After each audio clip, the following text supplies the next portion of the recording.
Grace happens when you no longer give in to stress.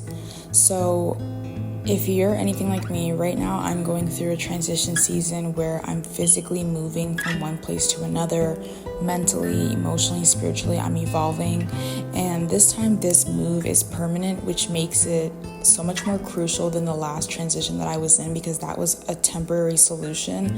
But this is more of a permanent move for me, which means like there's so much stuff that goes into moving. And if you've ever moved houses before, or cities before, or countries before, you know that there's so much to consider. You need to change your doctor, you need to change your dentist, you need to buy furniture, you need to put moving trucks. Like there's all of these things that happen, and a lot of people see moving as a very tumultuous time for them because there's so much happening and there's so much that you need to do.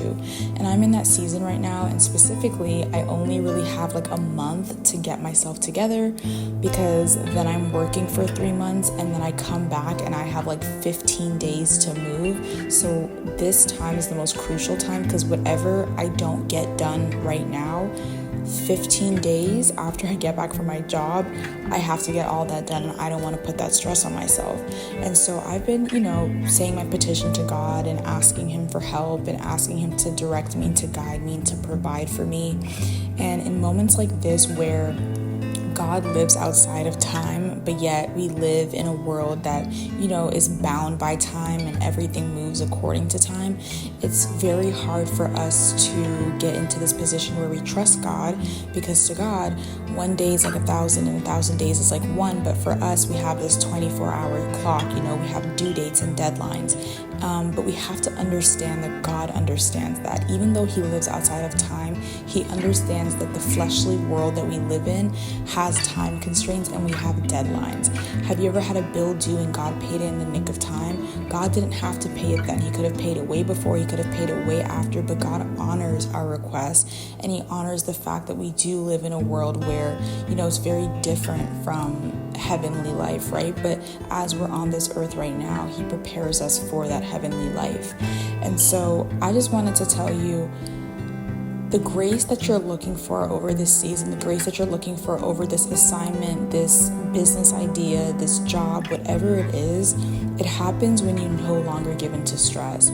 Have you ever asked for something and begged and begged and begged, and then you finally got to a point where you're just like, I actually don't even want this anymore, and I don't care whether it happens or not. And then in that exact moment, what you want happens. I talked about this testimony in a couple other episodes, but it was when I was 13. It was that peak of COVID, and nobody was hiring, but I was asking God for a job, and all summer I was just asking for a job and asking for a job. And I got to a point where I'm like, I literally sat in the grass with my bike, and I remember I said, God, I surrender. Like, I can't control what's not in my control. So I'm honestly done. Like, if you want to give me one, cool, but I'm grateful for the provision that you've been giving me right now. When I tell you, I got on my bike and I didn't even cross the crosswalk before I got a ping on my phone. And the email was like, you got an interview to this and this job. A couple days later, I did the interview, and on the spot, I got the job. And that happened, and the grace flooded over my life the minute I didn't give in to stress. I didn't worship worry. I didn't make a God problem my issue. There are certain things that God will let us handle on our own because we have the maturity to handle it. And there are certain things that He takes away from our hands because it's too much for us to carry. He says, my burden is light and my yoke is easy, or it's the other way around. But He lets us know that there are certain things we can't carry, but we can give it to Him because it's easy. We can give it to Him because it's light on Him. And so that in and of itself should let you know things will work out. Things always work out. And today I, purchased a new gym membership. I'm only temporarily in the city that I'm in for like a month, but I still wanted to stay on top of my health, and so I purchased this gym membership. I got up early, I went to scope the place out, and the morning went pretty well. It was pretty okay, and then I'm 2 minutes away driving driving back to my house, and I'm like, I lost my AirPods. Like, where are my headphones? Because I lost the case. So I drive back to the gym. I search everywhere that I went, and I could not find my AirPods anywhere. And so I told the people at the front desk, this is what it says. If you find it, please let me know. And I just came home feeling so defeated, because I was just like, I'm just trying to get my life together. I'm just trying to focus on what's in my control. I'm just trying to do better for myself. And like, why are all these obstacles getting in the way? Like, I just came here to focus on my health, and now I lost like $150 headphones. Like, but in that moment, God gathered me up and he said, you lost them right now. Somebody might have found them right now. Give it some time. If somebody finds it, amazing. If somebody doesn't find it, I will give you that provision to get a replacement. But we should stop putting so much emphasis on temporary things. We should stop putting so much emphasis on materialistic things. And I felt a little bit discouraged throughout the day. Like, when that one thing happens and you wanted to have a good day so bad, but it messes up your day. That's what kind of happened for me. And I took a nap, and then I woke up and somebody called me, and then I'm like, no, this is like a scam number. I'm not going to answer it. And then the same number called me, and I'm like, okay, this might be the people. So I answer the call, and they're like, hey, like, you told us you lost your headphones. Like, somebody turned them in. It's here at the desk for you. You can pick it up whenever. And in that moment, I felt like not foolish, but I'm just like, girl, you know better. Like, you know that God is going to take care of that. You know he's going to fix that. You know he doesn't like to see you in distress. You know he doesn't want you to worship that worry. You knew he was going to fix that for you, right?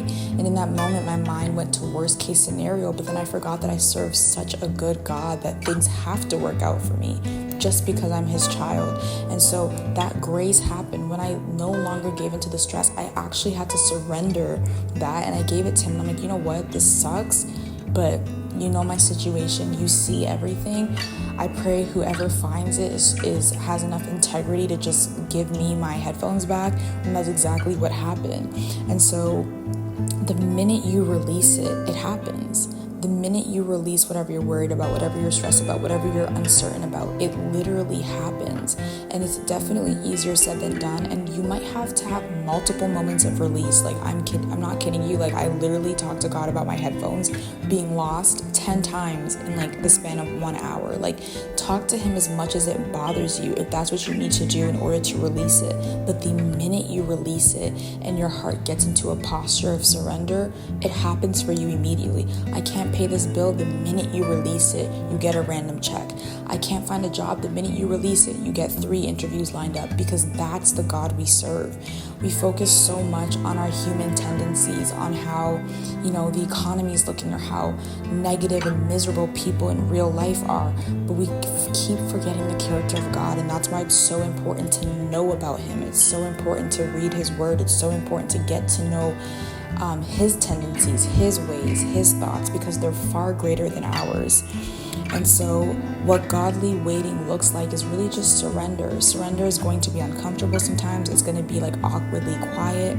But godly waiting looks like truly trusting God, even though this thing is bothering you. And we can rest in moments of uncertainty, knowing that he knows the answer to everything that we're going through. Where certain things are uncertain for us, they're certain for him. And so I just wanted to put that little message out there, because I'm like going through this whole moving process. I feel stressed sometimes, but he's literally just lining things up.